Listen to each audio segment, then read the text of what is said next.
Salam animasi Indonesia.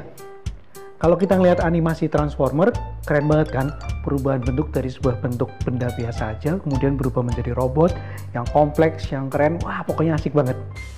Nah, biasanya kalau animasi, animatornya sudah bikin animasinya, lalu ditambah dengan background design, kemudian dikompos jadi satu. Langkah berikutnya kita sebut editing. Ini salah satu langkah yang paling penting dalam proses pembuatan animasi. Saya Mas B dari Camps, kita akan membahas lebih jauh mengenai editing dalam nganimasi bersama Mas B di Telios TV. Proses nganimasi tidak berhenti pada saat kita sudah membuat sebuah scene yang keren banget. Tapi tahap berikutnya adalah proses editing. Sebelum kita masuk ke dalam tahap editing, kita mengenal dulu sistem video yang digunakan di dalam sebuah negara.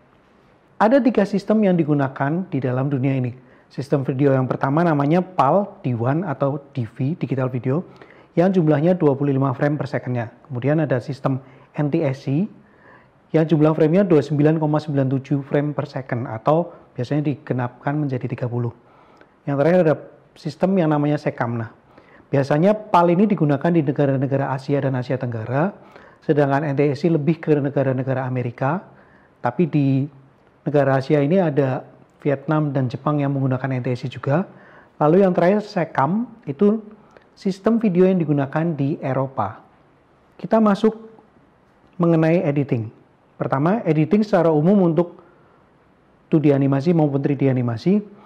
Biasanya kita perlu software atau alat bantu untuk ngedit. Nah, software yang digunakan untuk editing ini macam-macam dan banyak sekali. Contohnya ada Premiere, ada Windows Movie Maker, ada Avid, ada Ulit Video Studio, dan lain sebagainya. Proses editing adalah kita mengimport semua hasil renderan per scene tadi, lalu dimasukkan ke dalam bin, sudah dalam file yang berupa .av atau .mov atau .mov yang uncompressed. Kemudian layer di bawahnya kita isi dengan audio, isinya antara lain VO atau voice over dari dubbernya, kemudian ada background musik atau musik pengiring, dan ditambahkan dengan sound effect. Nah, tugas kita dalam proses editing itu sebenarnya cuma menyatukan openingnya, isi filmnya, terus credit title-nya. Khusus credit title ini biasanya kalian boleh aja bikin sesuatu yang kreatif, misalnya ditambah foto-foto behind the scene atau adegan behind the scene maupun foto-foto semua kru yang terlibat. Kita lihat contohnya ya, ada contoh credit title dalam catatan Dian.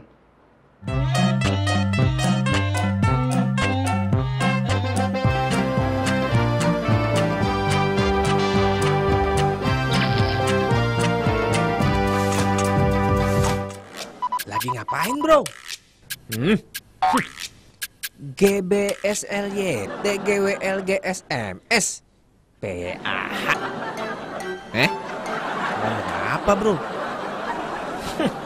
GWLGSM, STD, SKRG, UDH, GSMSLG, UDH, SLSAI, NGRT, IGLW, PKEOTK, DSR, UDK.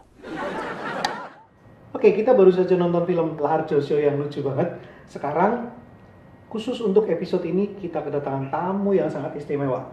Dia jadi sutradara juga, editor juga, bahkan yang ngisi suaranya Larjo. Halo Mas Riza Endartama. Mas Bendi. Apa kabar Mas? Baik Mas. Pakai Mas Bro gitu. Oh iya boleh Mas. Bro.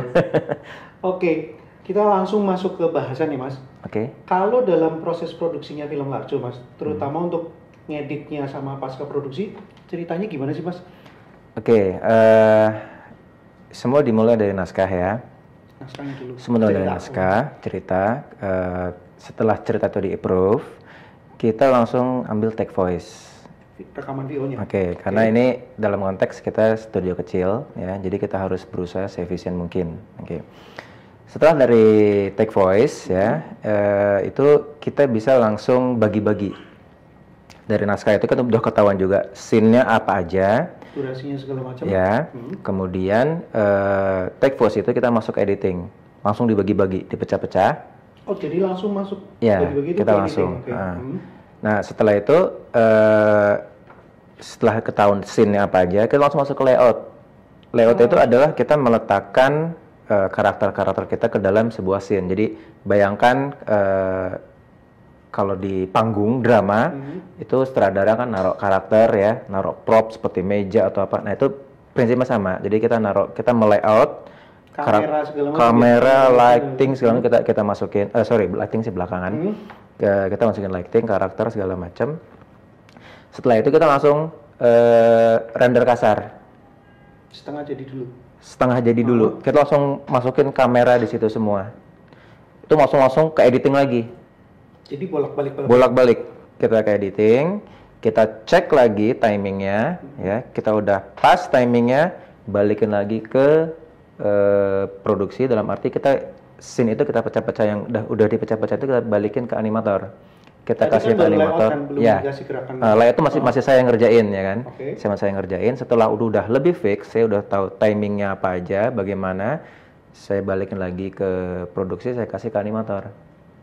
Saya bagi-bagi, saya bagi-bagi ke animator. Jadi animator tinggal ngerjain sesuai scene itu apa, gitu. Nah setelah itu jadi render rough, balikin lagi ke editing, cek lagi di situ kamera udah oke belum, line of action, komposisi itu cek lagi karena kalau di rough itu kan kita nggak begitu kelihatan.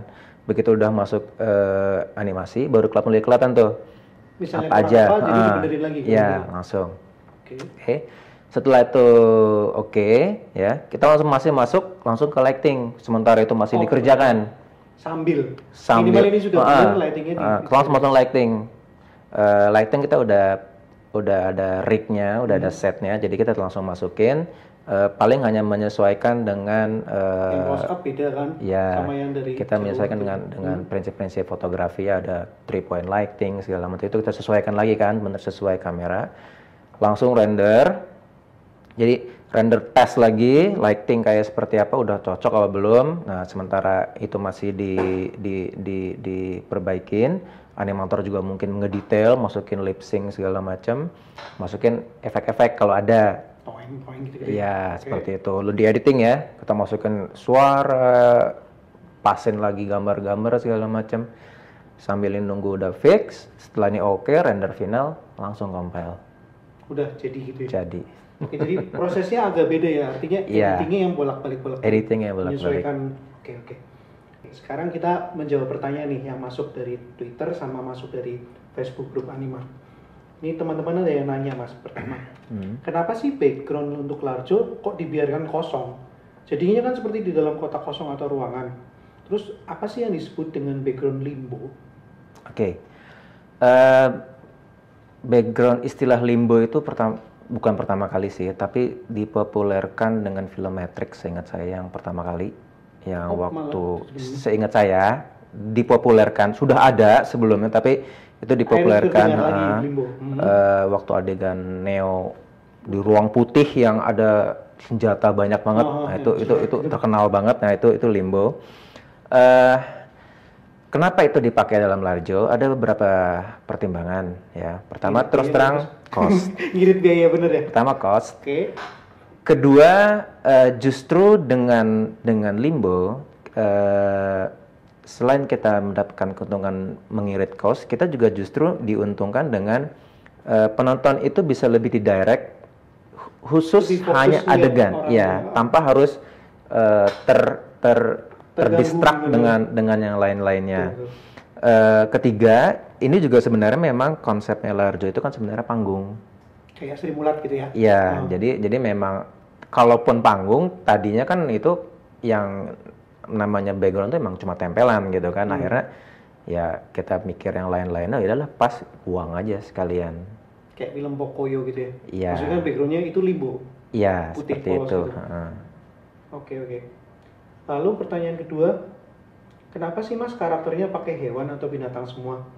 Terus, kenapa Tole selalu bawa guling? Oke. Itu dia berarti. Kenapa hewan semua? Karena kalau orang saya pikir kurang menarik ya. Ini animasi gitu loh. Kita bisa gila-gilaan gitu loh. Jadi menariknya animasi adalah kita bisa menghidupkan sesuatu yang dianggap hampir nggak mungkin gitu kan. Jadi kita pertama masuk ke binatang. Kedua, binatang ini netral. Dalam arti Nggak pro siapa-siapa gitu. nggak pro siapa-siapa, kita nggak perlu takut kalau ada ini karakter jelek, kita nggak perlu menghina seseorang atau gimana, udah cuek aja gitu kan. Dan kemudian pertimbangan lain adalah karakter Larjo itu cocok banget diwakilin sama Laler. Yang jorok dan Yang jorok, kan kesannya sembarangan. antagonis semua kan Mas? Nggak Si antagonis Coki semua juga. sih. Coki itu karakter tengah, Mas. Jadi dia itu kadang baik, kadang nggak baik Ngikut juga. aja gitu. Iya, dia ngikut. Dia seperti nggak punya kepribadian. Sedangkan Tole itu yang paling bener justru. Tapi biarpun dia ngomongnya walaupun ngomongnya nggak bener gitu. Nah, seperti itu kira-kira. Oke, tadi kenapa Tole bawa guling Mas? Ya, Siapa yang minta itu pertama apa namanya masukan dari produser ya, Bu Penny ya. Bu Penny. Kedua ya memang setelah dipikir-pikir bagus juga karena itu kan untuk ciri ya. Iya, karena guling kan hanya aja di Indonesia. Iya, Mas. hanya di Di Indonesia. negara lain nggak ada. Dan kenapa Tole? Karena Tole itu makhluk yang aneh gitu. Saya sendiri juga nggak tahu itu makhluk apa gitu kan. kutu atau alien gitu Mas? Jadi ya biarkan saja dia punya ciri khas yang lebih gitu. Oke. Kasihlah guling. Oke, demikian tadi penjelasan yang asik banget tentang Larjo Show. Jadi proses editing dan lain-lain. Mas Riza, thank you banget. Terima kasih. Semoga sukses terus dengan Larjo Show-nya. Terima kasih, Mas. Oke, pemirsa stay tune terus di Taylor TV. Saya Mas B, maju terus animasi Indonesia. Indonesia.